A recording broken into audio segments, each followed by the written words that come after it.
أنتو يني عالمي يني سلامي أنتو أنتو يني برهاني مرفعيني أنتو أنتو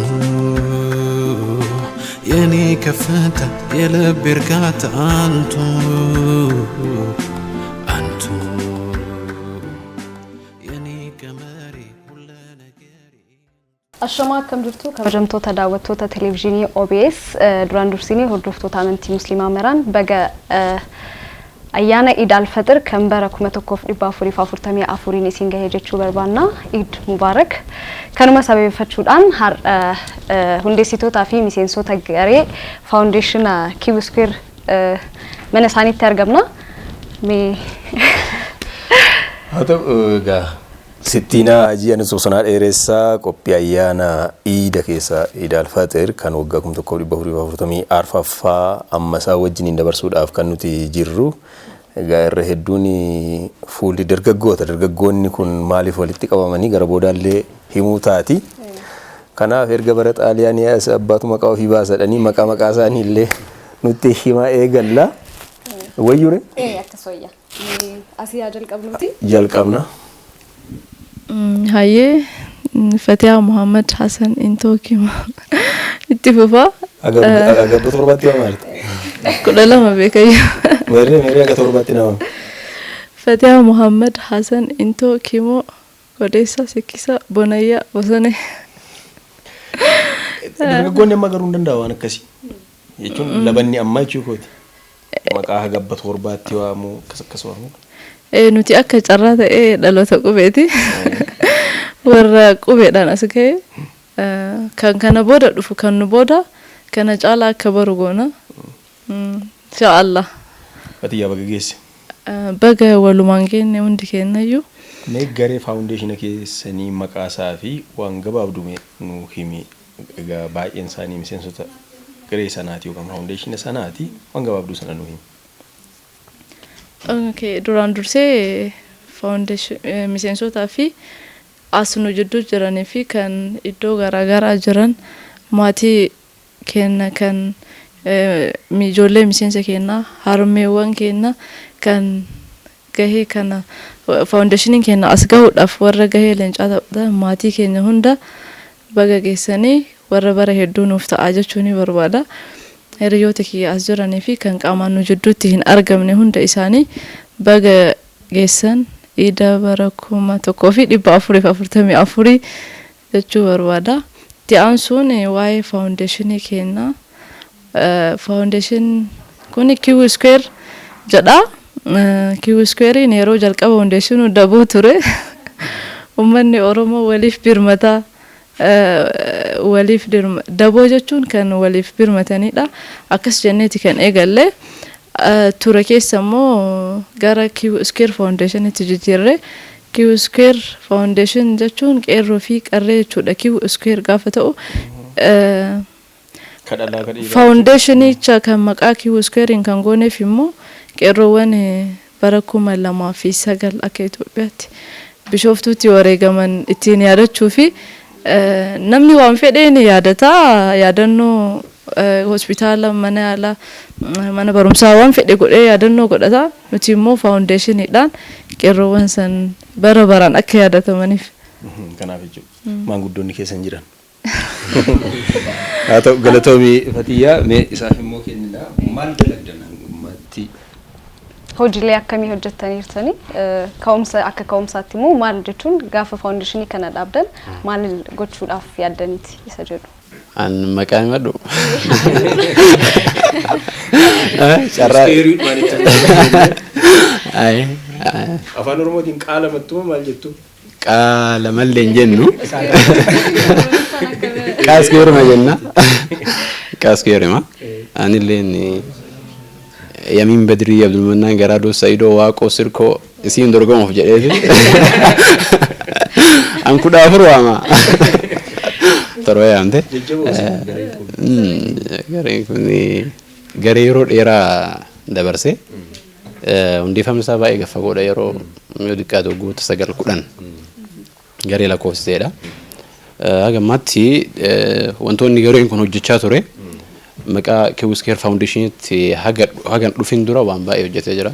Kiwuskeer Foundation kan ammoo haga dhiyooti kagara ganatti dabruu dandeenye. Kana dura wantoonni hedduun hojjechaa turre namoota akkuma maqaan keenya jalqaba daboo ta'ee wanni nuti guddaan hojjechaa turre saba kana ummata kana miidhaa gara kamiinuu buqqa'uun jira, lolli jira, rakkachuun jira, maaliin jira, waan hedduutu jira. Kana ilaalchisee haga dandeetti kenna. Gareen kun yeroo hedduu ufumarraa waa walitti qabee waan walitti qabu walitti qabee bira dhaabbachaa ture.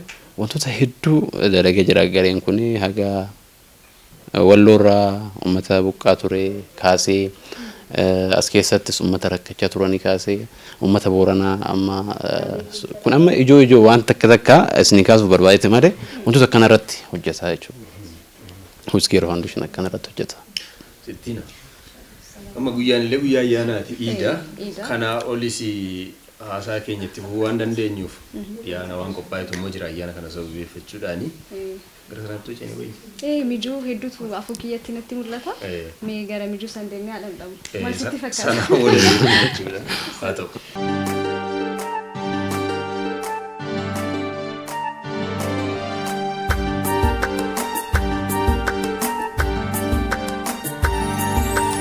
Ayati kurmani dunia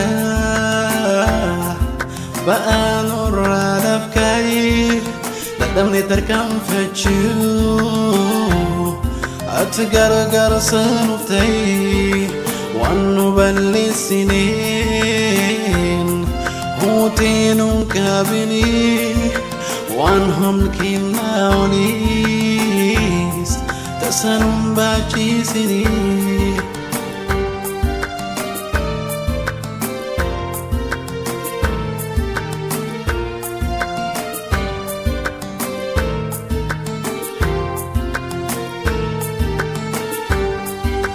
ጃይነክና አንተ ጌታችን ሁሉም ባንተ እጅ ነው ያንተን ፈቃድ ይሻል ሁሌም በዓለም ይሁነው በምድር እንዳበዛከው ረቢ ያንተን ፈተና ከአቅማችን በላይ የሆነውን አታሸክመን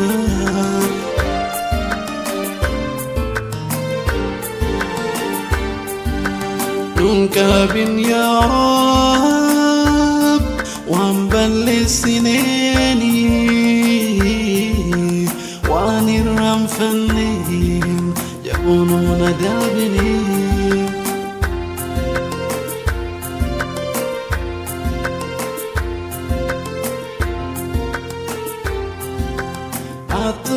أتقطان دنقت كرسان ويباتفان Rede buudhaan hordoftoota amantaa Islaamaatiin ayyaana Iid al-Fitr kan waggaa 1444tiin bageessiniin ga'e jenna. Nyaanni dhumni walitti deebinistiin. Nyaanni dhumniiti amma gara yaada keenyatti deebinee jirra. Liqee kun kan ammaa wayii fakkaata. Amma nyaannaan xiqqoo sirraa miti. Ammoo duraanuu nyaatarraa jechuudha. Nyaatarraa. Hayyee gara gaafiif deebii keenyatti seenna. Gara gaafiif keenyatti haa deebinu. Yaada dabalataa yoo qabaatan garuu miseensotarra nama yaada tokko lama fudhan.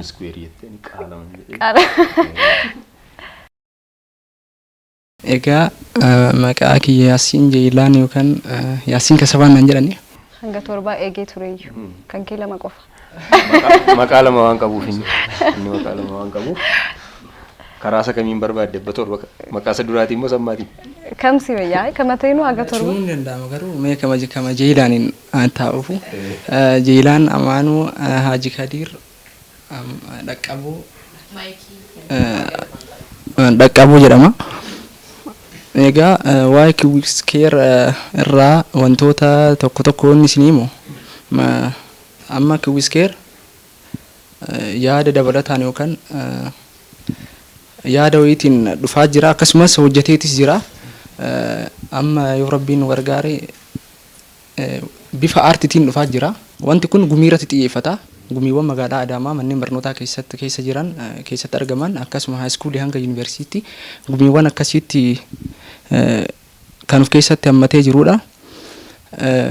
Walumaa galatti GGA jedhama gamtaa gumiiwwan Adaamaa. Gamtaan gumiiwwan Adaamaa wanti gamtaa gumiiwwan Adaamaa jedhameef gamtaan kun walitti dhufuudhaan wanta mana barumsaatti hojjetu walitti fidanii manneen barnootaa hawaasatti gamtaadhaan gamtoomanii aartiin quuqa saba keessa jiru akkasumas rakkinoota saba keessa jiru bifa aartiitiin ol baasanii uummataan gahuudha kaayyoon isaa jechaadha.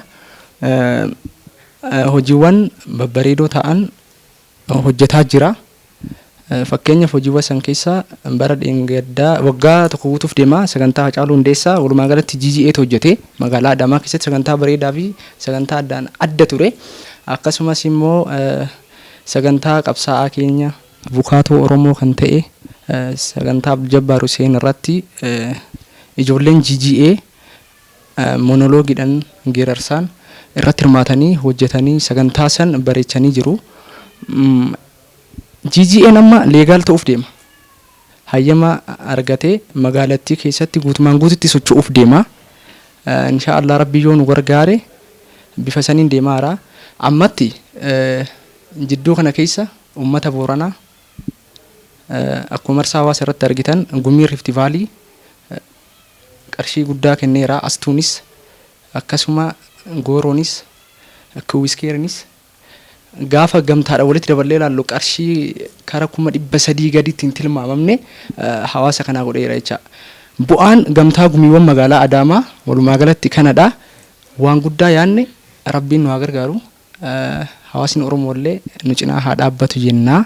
Ergaa akkuma argaa jirtan as keessa akka jiru hundumti akka jedhamu danda'uun dargaggoota. Anas dabalatee. Mee kan keessi faataa'u. Kan kee quotationii keessaa taa'uti. Dargaggootaaf soomni mee akkamitti ibsama? Maqaa kee nu barsiisiti. Mee waa'ee sana waan xiqqoo nu jedhi. Tole. Maqaan kiyya Abdul Nasir Abdullah Darmoo Dhaddachoo Harbee Gimdhoo jedhama. Duraan dursa hawaasa musliimaa bakka adda addaa jirtanii fi akkasumas magaalaa Adaamaa keessas ta'e hawaasa musliimaa addunyaarra jirtan hunda keessanuu baga ayyaana kana geessanii isiniin jechuu barbaada. Miidiyaan OBS's sagantaa ayyaana idaa kana nu wajjin kabajuu keessaniif dursa guddaa galatoomaa isiniin jechuu barbaanna. Akka gamtaa qeerroo qarree yookaan immoo Kiwister Foundationitti jalqaba irratti waa'ee Kiwiskerii xiqqoo isiniif tuqeeti gaafii na gaafattan deebisutti darba. Jalqaba akka Kiwisker Foundationittis ta'e namni tokko yoo waan tokko hojjetu barbaade ijaarumsi murteessaadha. Ijaarumsa jechuun ijaarsi wanta adda addaatirra ijaarsa namummaatu iyyuu hawaasa keessatti baay'ee tokko barbaachisaadha. Nama yoo ijaartee hawaasni ijaaramee keessattuu qeerroon kun yoo ijaaramee jedhe wanta biraa waan baay'ee hojjechuu danda'a. Garuu yoo faffacee iddoo adda addaa jiraate jedhamu wanta silaa hojjechuuf karoorfatte waan kamiyyuu ijaaruu hin dandeessu. Kanaaf humna namaa ijaaruu kanatu baay'ee ulfaataadha waan ta'eef saniif ijaarumsa kanarratti xiyyeeffanne wanta biraa buleeyyan kiyya jedhan waan ta'eef baay'ee keessa itirra hin deebi'u. Inni biraa sooma idaa qeerroon yookaan dargaggeessi akkamitti dabarsaa akka jedhu kanarratti dargaggeessi sooma idaa nashaaxaadhaan dabarsaa. Nashaaxaa jechuun hamila fiilingiin isaa akka duraatiin adda jijjiirameeti baay'ee tokko namnummaan duraan hiriyaa ta'ee addaan bakka adda addaa jiru guyyaa yoo inni dhufu yookaan immoo yeroo ramadaanni seenu yaadatee fa'a walii bilbilaa baga geettee waliin jedha. Akkasuma guyyaa idaa kana wal ga'uu qaamaan wal arguus ni jira waan ta'eef kanaaf bifa bareedaa ta'een maaliif si gaafatte laata ishiin dargaggeessaa fi sooma nattee tarii dargaggeessi kun hajaja raawwatu yookaan immoo dagatattee maaliif? Maaliif akkana gaafatte beekuu baadhulle yoo tilmaamee jedhe dargaggeessi kun waan jedhameen hojiirran oolchu ta'a al takka takka isaa filaata. Isaa fi waan jedhame tokko yookiin ajaja takka kabajuu irratti Ani akka dargaggeessaatitti Umara wattati. Wanta jedhamee namni hojii Dalli ta'uu baatu walakkaa isaa raawwata. dargaggeessa jedhee yaada. Xiqqooma meera beektaa naasa'u. Sanguuf osoo hin taane dargaggeessi inni oolcha jedhee yaadaa wanta itti kenname. Maaliif jennaan tokkoffaa beekumsa illee haga tokko hin qaba. Humna illee hin qaba. Siistama adda addaa illee fayyadamuu danda'a. Gaafa daandii cufaa qofa miti gaafa daandii cufaa fa'aatti. Ajajasa gaafa sanaa qofa ta'uu hin ta'in. Mee kakkaa yaadadhu sakaan ajajoota kaan. Amma yaachi duubatti deebi'ee jedhee miira biraa keessa nani baay'een galuu danda'a waan ta'eef isuma ammaa kana daandii marama Maa dhagaa meeqa akka darbatti fayyadachuu barbaadde. Daandiin guddaa nama yeroo ammaa Nama darbatu fakkaatu dhiisi. Bakkaatu miti fuulli. Hin fakkaatu lakkii. Hin fakkaatu. Moo erga darbatame inni xiqqoo yeroo sana. Warra dhagaasan kararraa sassaabu natti fakkaata. Warra kaasaa turan. Maraafuu Gaaffii ishee dandeebisiin maraafuu. gaaffii ishee deebisaa jira. Poolisoonni soo dhaggeeffatan maa miti har'a. Yoo dhagaanis waan darbes immoo dhiifamaan. Gaaffii qaxxaamuraa waan ta'eef dogongoreet illee jechuu danda'a. Na hubatan jedhee yaada. Na hubatan jedhee yaada. Kanaaf Haa ta'u galatoomii. Anammoo si gaafata. Eenyu ayi dubartootaan ta'e fanummaa naa gaafadhu. Tole akka gumii keessanitti fuulduraaf maal hojiiwwan akkamii hojjettu? Hojiiwwan akkamii irratti isin eenna? Mee waan san irratti kasanirraa ka'iti waan tokko tokko nuun jedhi. Maqaa kees garuu dagatiin nutti himu. Hayyee duraan dursee carraa kana waan kennitaniif galatooma. Baga guyyaa kanaan nu gahee dhiigda waggaa 1,444 gumii gamtu GGA miseensota maraafuu baga guyyaa kanaan singee jechuu barbaada.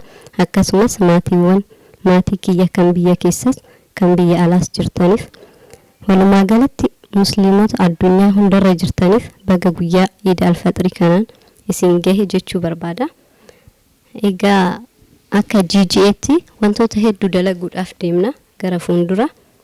GGA'n waldaa wal gargaarsaati foundationin kuni wantoota ummata Oromoo irratti rakkoolee ufan akka sabaatti wantoota ufan irratti jechuudha.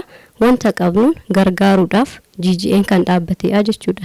Hedduuwwan garagaraatti akka biyyattii kennaatti wantoonni uumaman ni jiran, rakkooleen uumaman ni jirani. GGA'n immoo ummata isaa bira dhaabbachuudhaaf wanta danda'uun maallaqa dhabuu ni danda'a garuu wantuma danda'u humnaanis ta'uu danda'a. Wanta nyaatu irraallee qoodee ta'e kenne ummata isaa bira cinaa dhaabbachuudhaaf qophaa'aadha jechuudha. Isaanis haasanii jiranii akka misoomsonni kenna haasanitti wantoota hedduun ufaa jira. Isa akka iccitiitti nu qabaadha. Sarpiraayiziidha walumaa laalla jechuu barbaada galatooma. Mee dhadhaa jedhame. Dhadhaa jedhame.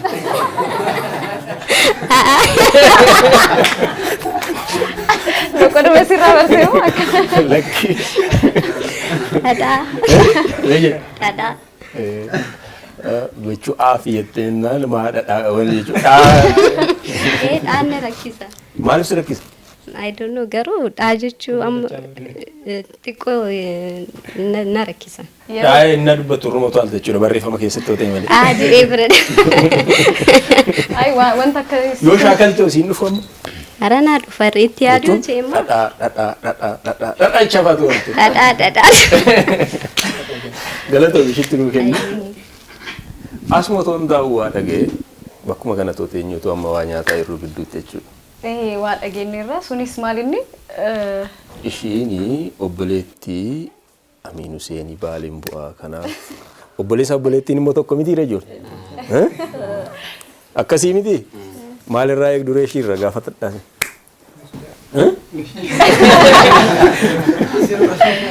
ani numa Baaleen bu'aa ka jedhu sagalee dubartiitiin maal fakkaata ka jedhuun dhageenya jedhee yaadee obboleettii biratti maal fakkaata ani amma jechuudhaaf amma machuu akka ati amma obboleettiidha Baaleen bu'aa ishiin immoo caalatti bareechitee ka carraa kana naa kennuuf keessaniif galatooma maqaan koo Biftuu Huseen jedhama baga ayyaana iidaatiin 1144ffaatiin maatii koo kan biyya keessa jirtanii fi kan biyya alaa keessa jirtanii fi akkasumas uummata musliimaa maraan baga geessan jechuu barbaada. Kaasetti sana dhaggeeffanneeti. Nan beeka garuu yaa sagaleen qabu. Ayo waan Shaakalteen beektaa dhokattee illee maatii dhokattee. Hin beeku ani. Keessa hin jiru ani. Garuu sirboota isaa beektaa waan inni jedhu kanattaanii kana jedha kanattaanii kana jedha kan jedhu fa'a. San nan beeka nan soo hin soobu.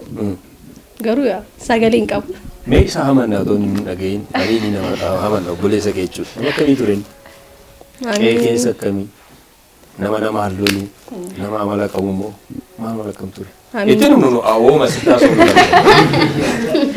nama akkamii? Amiin jechuun maal jedhee akka ibsu jecha hin qabuuf dhugaa dubbachuudhaaf. Anaaf inni hayi lolaa miti taphataadha. Bosonaa lola kanarratti jechuun nama kamii wajjin jiraachuu danda'udha inni jechuun amala gaarii qaba. Namni kamii wajjin waliigalee jiraachuu nama danda'udha.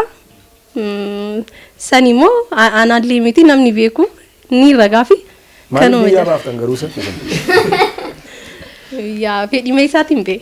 Akkuma beekamu har'a guyyaan guyyaa Iidaati. Irra deebisuudhaan hordoftoota amantii Musliimaa maraan baga ayyaana Iid al-Fixriin isin ga'e Iid Mubaarak jecha. Namootuma as keessa jiran keessaa dargaggootuma kanneen keessaa namoonni sirriitti sagalee bareedaa qaban nama nashida akka keessoon ta'e nama sagalee bareedaa qabuun jira jettanii dhagaye mee nashidaa tokko soo dhaggeeffanneeyo. Galatooma. طلع البدر علينا من ثنيات الوداع وجب الشكر علينا ما دعا لله داع أيها المبعوث فينا جئت بالأمر المطاع جئت شرفت المدينة مرحبا يا خير داع يا حبيبي يا محمد يا جالا واندتشين باتي يا حويد الرسمائي كوما دهوتي مكا كان كيسن دقين أمين كانت دافتي نمو من سنديك بك والنجال تاتي طلع البدر علينا من ثنيات الوداع وجب الشكر علينا ما دعا لله داع أيها المبعوث فينا جئت بالأمر المطاع جئت شرفت المدينة through the dark, through the light, through the night, through the day. There's no fear with someone ever who is standing on your way. We just keep longing, Habibi, remembering the price you pay. We just keep longing, Habibi, remembering the price you pay. Following your lifestyles, memorizing your says. طلع البدر علينا من ثنيات الوداع وجب الشكر علينا ما دعا لله داع أيها المبعوث فينا جئت بالأمر المطاع جئت شرفت المدينة مرحبا يا خير داع مرحبا يا خير داع مرحبا يا خير داع حبيبي jechuun bareedduu jechuun miti. Jaalala ilaal kana. Jecha sakkitti kanan beeka kanaa dogoggore. Afaan sadiini. Afaan sadii. Afaan afuriin hojjedhaan. Afaan Ingiliffaa. Wadaloos, yeedaloos afaan afuriin hojjedha. Nashiidaawwanis afaan afuriin akkas Ingiliffa. Kun walaaloon amma kiyyumaadha. Kiyyumaadha. Afaan Arabaa, afaan Ingiliffaa, afaan Oromoo, afaan Amaaraa. Hunda hojjedhaan tarii wayiif takka qannase malee. Waa akka kaasete waan akka namatti ansteetta. Nashiidaawwan muraasa hojjedhee jira. Viidiyoo isaaniillee YouTube irratti yaa'u kiyya akka chaanaluma kiyya qaba. Yamiin Badrii irratti nashiidaawwan muraasa dalagee jira. Isaanii irratti dabalatamoo walaloowwan isteejii irratti hojjedha. afaan afran kana walaloon barreessa walaloo barreessa afraninu barreessa.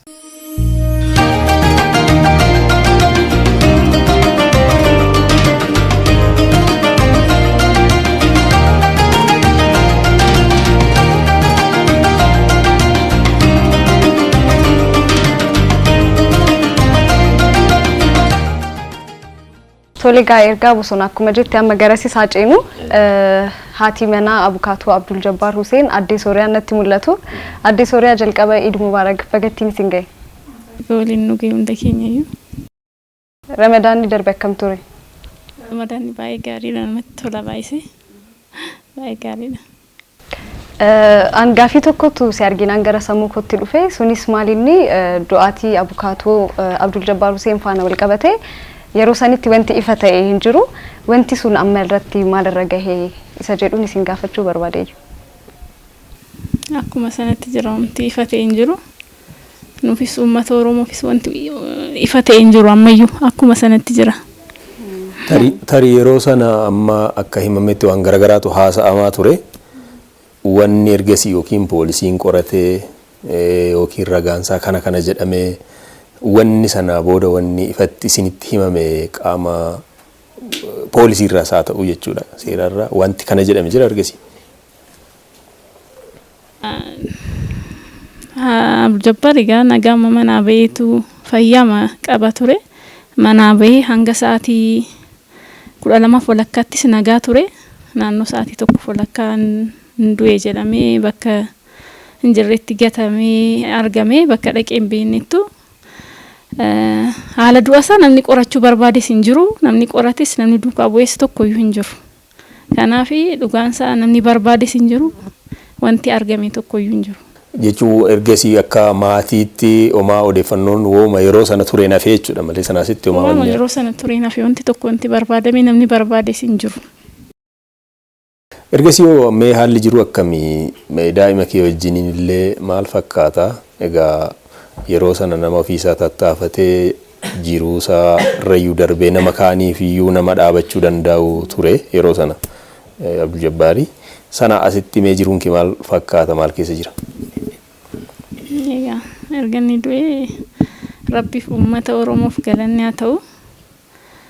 Inni nama hedduuf hojjechaa ture, nama hedduuf dhaabachaa ture, ofiisaaf homaa maatiisaaf ofiisaaf homaa jiraatee hin beeku ture. Gara fuulduraatti hin jiraadhadhee abdii qaba ture.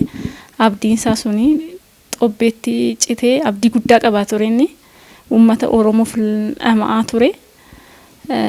Nagaan waan rabbi jedhee nafuuti bakka akkas ta'e.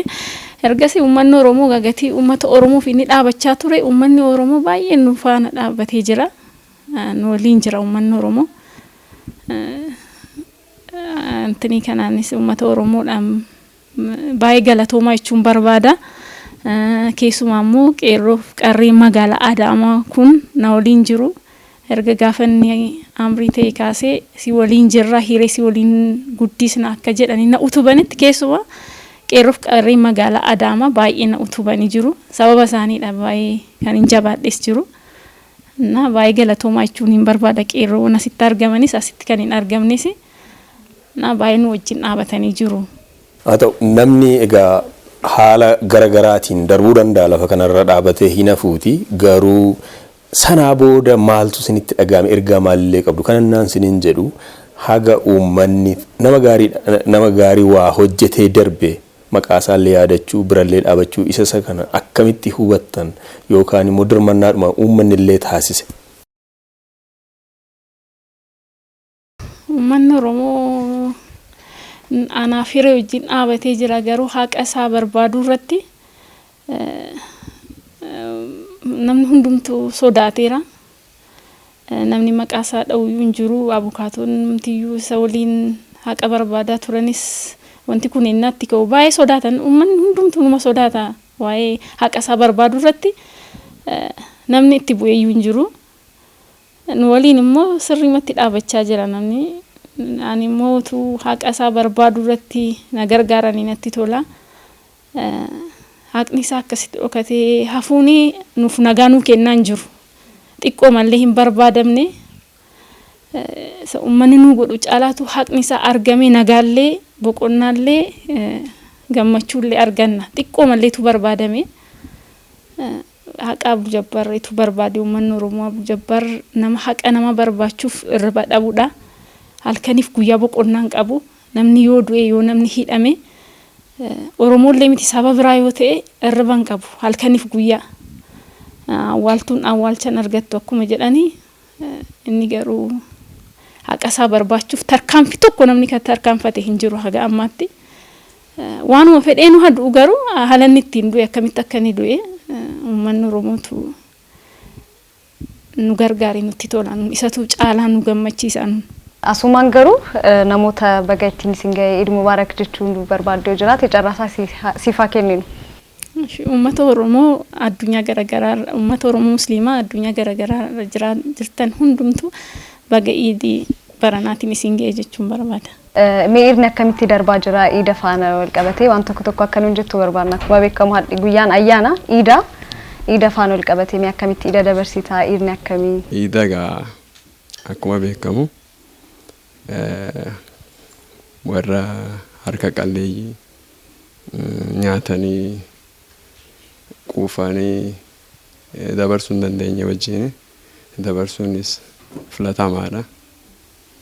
Akkuma jedhamu akka dargaggootti akka qeerrootti immoo walii wajji ta'anii koflanii bashannanaan nyaatanii dhuganii haala kanaan dabarfamu. Bagattiin sin ga'e jechuun jedhi. Namaan bagatti sin ga'e jedhu jalqaba maatiiwwan kiyya haadhatii abbaa kiyya dabalatee firaa fi alii hunda itti aansee uummatoota musliimaa addunyaa mara irra jiraatan hundaan baga itti sin ga'e jechuun barbaada. Ayyee galatoomaa carraa kana naa kennu keessaniif Eid Mubaarak warri as bira jirtan jalqaba irratti itti aansee maatii kiyya ka jiranii baga ittiin si ga'e isiniin gahee jechuun barbaada. Galatoomaa ka namni baay'een ilaalaa jira. Haasaa kana baay'een. Sorry, atis galatoomii. Uummata musliimaa addunyaa irra jiran hunda baga ayyaana Eid al-Fitr isiniin ga'e jechuu barbaada. Itti aansee maatiiwwan kiyya ka as jiranii fi ka biyya alaa jiranis baga isiniin ga'e jechuu barbaada. Isinis warri as keessa jirtan warra garaa fooddatiin TVtiin ulaalaa jirtanis baga geessan isin jechuu barbaada. Eid Mubaarak. Babbareedni irra miti amma foodda TVdhaan gaafa nu ilaalan akkamii uummanni. Inshallah bareedna. Bismillah, alhamdulillah, salatu wassalamu ala rasulillah sallallahu alaihi wasallam. Duraan dursa TV OBS sagantaa akkana sagantaa ayyaana Iidaa nu wajjin kabajuuf asitti argamu keessaniif galatoomaa jechuun hin barbaada. Kanatti aansuun namoonni baga ittiin isin ga'e jechuu barbaadu. Maatii koo keessattuu harmeetoo akkasumas obboleeyyan koo fi uummata musliimaa addunyaa irra jiran kan afaan koo kana dhagaan hundaanuu Eid Mubaarak kullu aamin wa antum bikhair taqabbalallahu minna wa minkum saalihal a'maal jechuun hin barbaada. Haasaa jennee maayikii duraan sinii kenninee turre. Haasa'uu diddan maaliif jechuun haasaan kun xiqqoo nama qabaa jechuun yoo nama fuulduratti haasa'uu yookaan maayikiin haasa'uu maaf of qabdan xiqqoo yeroo jalqabatiif ta'uun ulfaata. Amma xiqqoo sirraa cabsateera miti. Cabsateera. Mee nama as keessa jiru kana hunda keessa anas ishee dabalatee warra kaameraa kanas dabalatee gaaffii takka gaafadhatoo siin jedhanii namas keessa jiru isaa ta'u mee gaaffii takka gaafadhu. Gaaffii feete. Waanuma tokko qofaan gaafachuu barbaada. Namas keessa jiru filatte. Guyyaa takkaaf yookiin hamma tokkoof saba kanaaf osoo aangoo isii kennanii maal gochuufi barbaada jechuun hin barbaada. Mee eenyuun namni takkas keessa warra dubartoota ka dhiira ka kunoota ta'an. Nama tokkoon hin jedhaa? Namni takka gaafatte gaafuma ammaa kana. Ayyee hooggantuutiin fatee haadhan jechuu barbaada. Guyyaa takka ta'u muummee ministeeraa taateetteen akkana ka biyya Itoophiyaa kana hooggantuu taate keessattuu kanan xiyyeeffadhe saba koo irratti hin jedhee saba Oromoo sanuma gachi geenyaan mee maayikii kenniif gawaan deebistu laalla. Amma ishiin paarlaamaatti kakatte muummee ministeeraa taate tole kabajamtu muummee ministeeraa keenya yaada keessan amma sa'a 24f hoggansi biyya kanaa si harka jira. Isaas si gaafatee beeki. Maal magootaa? Egaa wanti godhu hunda isaaniiyyuu aangoo irraa fudhadhee wal qixxeessa. Walqixxeessachuun akkam? Fakkeenyaaf aangoon hin jiraame ka bulchaa gandaas irraa ka bulchaa gandaas maaliif hunda irraa kaasee wal qixa isaan godha. Kana hoggansumtuun jiru si qofatu hoggantu. Achi booda akka haarayaatti morkatan barbaadde achi booda akka haarayaatti daree keessatti illee dura bu'aan dareen jiru. Kan uummanni barbaadu filsiisa achi booda. Kan amma harkaa qabu hunda harkaa fuudhee wal qixxeessee uummata san booda kan uummanni fedhu akka filatan taasisaaf. Filannoo sirrii gaggeessite jechuudha. Akkasuma. Kana gootaati. Akkam jedheera moo xiqqoo hin taane. Gara seenqatee bakka mansa. Garaan hin geenye. Quubsaa miti. Fakkeenyaaf guyyaa takkatti nama kana hunda kaatee filannoo gaggeessite. Sa'aatii gaggeessite. Ani gaaffii meeqan osoo bosonaan deebisee jedheetiin yaadara mi'aatumaan nu deebise. Ana haasa'attan jiran gaazexeessa. Har'aaf rakkoon qabu mudama sii kenne gaazexeessummaa kana dhiisiti. Godina Shanjaa guyyaa takkatti deemeen intarviiyuu gochaa helikooftara dhuunfaa kana qabadheen intarviiyuu warra fagoo kana deeme. Maqaan koo Yusuf Sa'id jedhama. Carraa kanatti gargaaramuudhaan maatii kootii fi firoottan ilma musliima maraan bagatti ni galchuun fedha. Maatii kootii fi firoottan koo akkasumas immoo hawaasni Oromoo biyyoota garaagaraa keessa jirtan baga Iidal Fixiriin isin geechuun barbaada. Akkasuma obboleettii tiyya magaalaa Shaashamanneetti argamtu akkasumas immoo kan biyya alaattis argamtu baga isin gahee ayyaana milkii kan khairii qabdu kan khairii siif fidisiif haa ta'u jechuun barbaadecha. Atiyyaan keessumaa gara dhumaarratti illee amma akka kaastan gurmiin keessan yookaan tiimiin amma jirtan maal fuuldura keessa maal yaadaa jirtu gumii kana maal faa daddalaguutti sasa kana wayyuree gara dhumaarratti. Gara dhumaarra adeemaa waan jirruufis mee yaada kana tokko tokko nuuf kaasiti gara goolabuutti adeemu. Ayyee akka sagantaa kanaan xumura irratti cufuuf illee carraa waan naa kennitaniif galatooma. Tiimiin keenya hojiin inni hojjetu hojii gargaarsaati.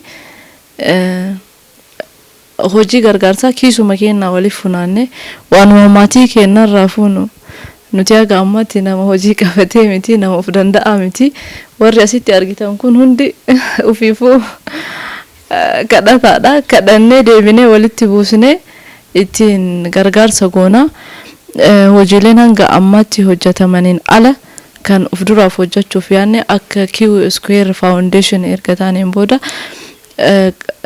laayisensii illee itti fudhachuudhaaf jalqabbii goonee jirra. Hanga muraasatu nu hafa already suni nuuf xumuramee akka harka nu ga'u abdii qabna. Of duraaf kan goonu ka uummata gargaaraa jirru kana hanga yoomitti gargaarsa keenyaan itti fufuu danda'an wanta jedhamu wayitu nu keessa dhufe gargaarsa keenyaan itti fufuu yoo ka hin dandeenye ta'e uummata kana ijaarree akka waliin ta'anii hojii uummatan gochuufidha kan barbaannu. Achumaan immoo qeerroowwan keenya nuti maqaa isaaniitiin moggaafanne yaadataa hojii isaanillee hojjetaa yoo xiqqaate mul'anni keenya hanga bara 2025tti namoota 10,000 ta'aniif hojii propozaala hojjetaa jirra. Isaan akka hojii uumnuuf jennee yaanna. Yeroo hunda walitti kiisa keenyaaf funaannee gargaaruun gaafa kiisni keenya hanqate rakkoo ta'uu danda'a. Uummanni kun of bira darbanii akka namoota birallee gargaaruu danda'an. Irra caalaatti nuti kan hojjennu hawaasummaa fi dinagdee uummataati. Namummaadhaaf dursa hin kennina. Garuu har'a guyyaan iida shari'aan kennallee kan jedhu jalqaba maatii keessanirraa sadaqaan iyyuu nama sitti aanurraa eegalti rakkataan si cinaa osoo jiru rakkataa achi fagootitti hin darbitu.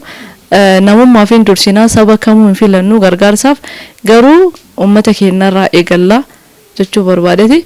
Uummanni Oromoo dinagdeedhaan hedduu duraan horii dhaltii walii kennanii ka ilmoo qabu waliif kennanii lafa waliif kennanii ammarratti uummanni suni maal keessa jira?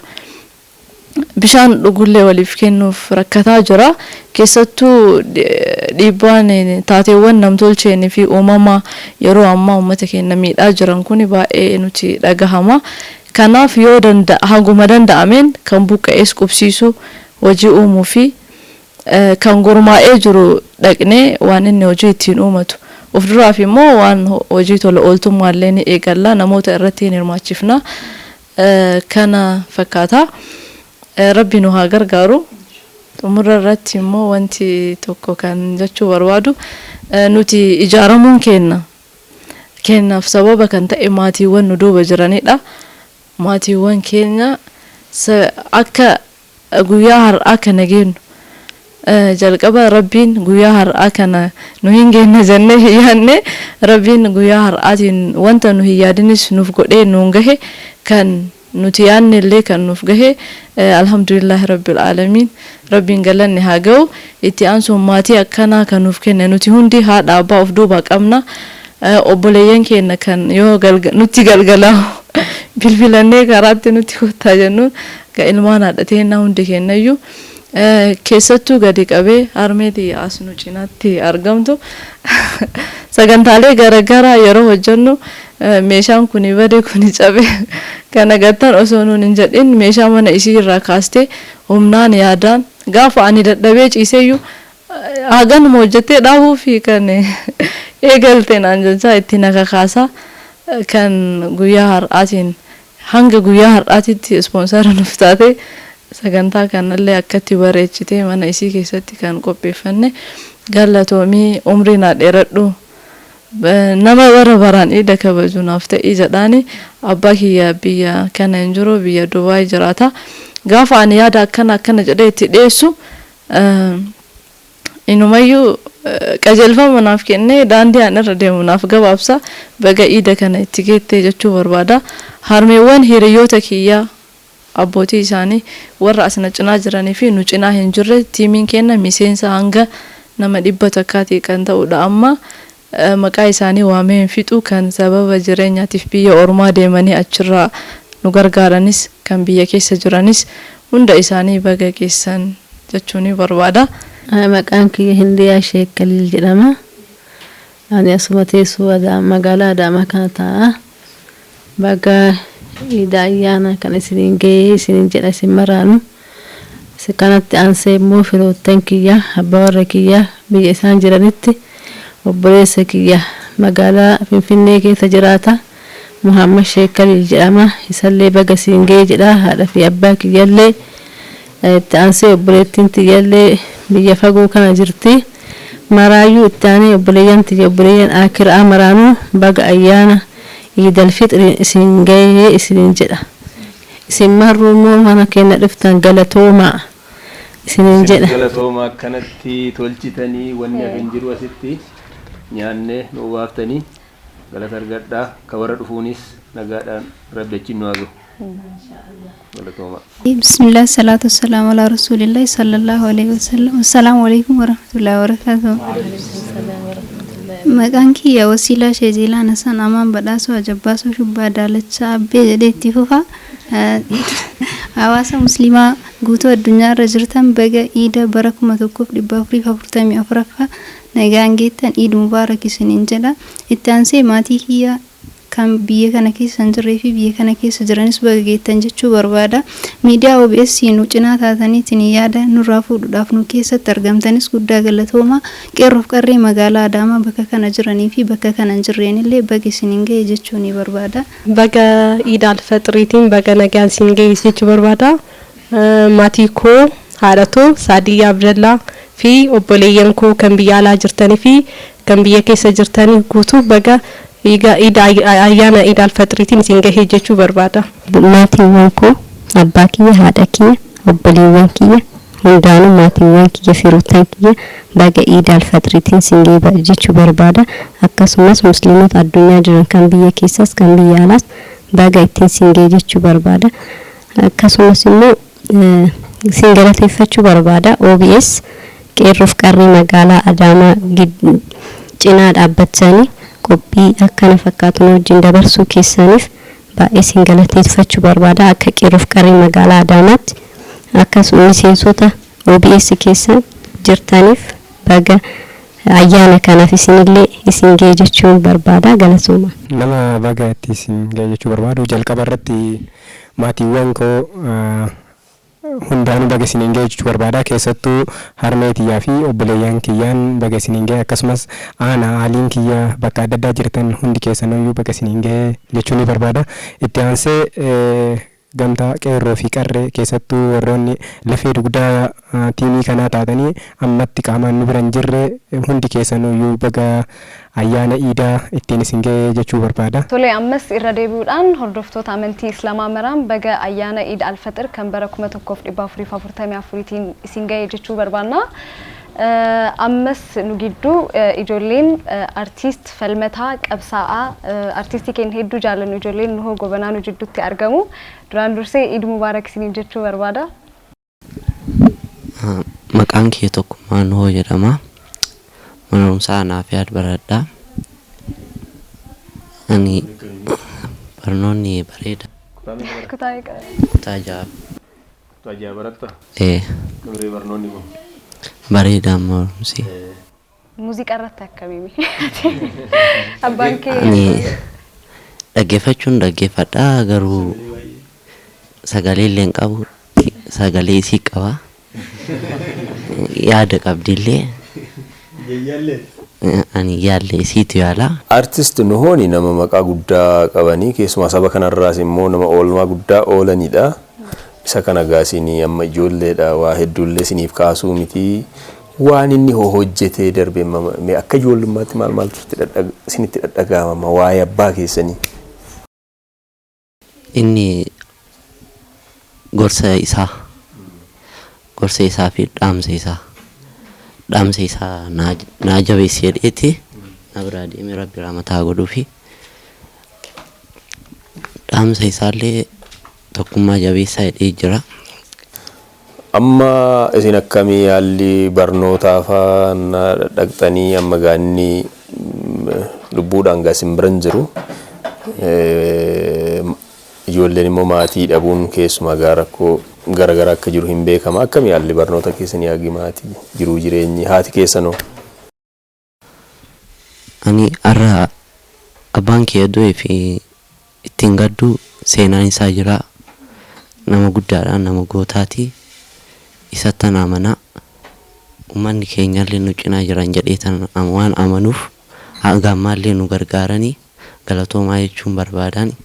Garee amma gumii kanallee isaan maraayyuu galatoomaa jechuu barbaadan. Iyya maqaa kee nuu himiitii kutaa meeqa akka barattu eessatti akka barattu? Maqaan kiyya Bilqisaa Nuhoo jedhama. Kan hin baradhu naaf yaadi kutaa ja'affaa baradha. Dinquu Dayyaas galatoom jechuun barbaadan. Maatii fi uummata Oromoo hunda Iid Mubaarak isin jechuu barbaada. Galatoomii atis mee barumsi akkamii sagalee qabda jedhaas jira obboleessi kee Tokkummaan sanis mee muuziqaa irratti akkamiin dhaggeeffattaa hin sirbitaa? Barnoonni maan jedhu bareedaadha. Muuziqaan dhaggeeffattaa sagalee qabdas jedhaa obboleessi kee? Rabbi jedhe inshaallah. Sirba nu yaadachiistu tokko yoo jiraate nutti tola. Sirba isaa keessaa kam jaalattani akkasumatti?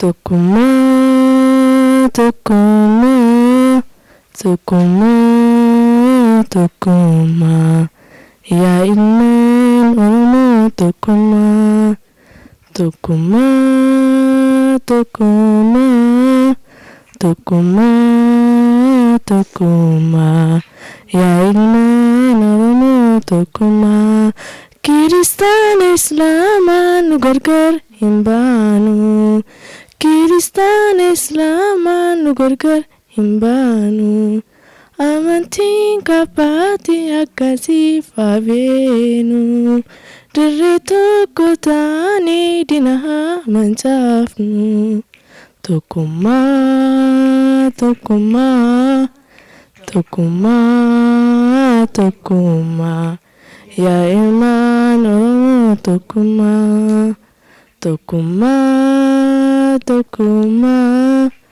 tokkummaa tokkummaa yaa ilmaan Oromoo tokkummaa. Ergaa daawwattoota keenya qophiin mana miseensota garee Kiwu Square jidduutti argamne qopheessine kana fakkaata. Haala ho'aadhaan wajjin dabarsine ayyaana bareedaa wajjin dabarsine osoo golabiniin dura garuu asii namni nashidaa jedhu nu cinaa jira. Osoo nashidaadhaan golabne maal sitti fakkaata garuu sagantaa kana beeksisuudhaan kan isin faana ture Ansittiin Hajji akkasumas Bosonaa Dheeressaa sagantaa kana qindeessuudhaan isin faana ture meetii nashidaa tokko nuuf jedhiti sagantaa kennaa golabnu. Ani immoo Yamiin Badriiti. Waan isaan beeksaniif carraa reefu hin argatin amma fayyadamuun baga geettan namoota jechuun barbaadu jira. Haadha abbaa kiyyaa na obboleeyyan kiyyaa hundinuu waan jajjabeessaniif waan cimaa dhaabbattaniif imala taasisuu hunda keessatti lafee duudaa waan taataniif baay'ee galatooma maqaa keessa nama waamuun barbaadu. Ittaan Sudaan namoonni hiriyoonni kiyyaa hojii artii kana irratti gaafa seenurraa eegalee haga wantoota hojjedhu hundatti jajjabeessu eegalee wantoota gargaartan hundaaf isin galateeffachuu barbaada. Ittaan sun Kiwu Square Foundation Sooriyaa baay'ee galatoomii tokkummaa fi baay'ee galatooma. OBS baay'ee galatooma. Baay'ee geettan Eid Mubarak مسلمون يقول الدنيا تركم تنشور بعد. قمر أطل على البارية من حيرا زان السماء فكان بدرا نيرا. قمر أطل على البارية من حيرا زان السماء فكان بدرا نيرا. هو أحمد ذاك محمد يا نبي سلام عليك يا نبي سلام عليك. كيف تدعي كي ينقول أبو برباد أما سنين يا حبيبي الدنيا تسكب فتيه أكدورا ميت يكسميت إسمبول نميوفتي نجين فايامي كوفف ميسان جال العدلي حقف بكم سان. سلام عليك سلام عليك يا طبيبي يا طبيبي. سلام عليك يا حبيبي يا حبيبي. سلام عليك سلام عليك يا طبيبي يا طبيبي. سلام عليك. يا رسول الله.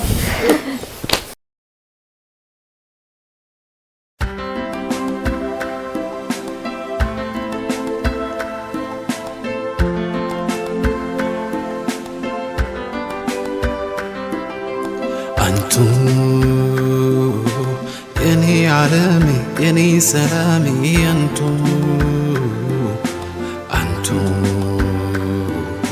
يني برهاني مرافعيني أنتم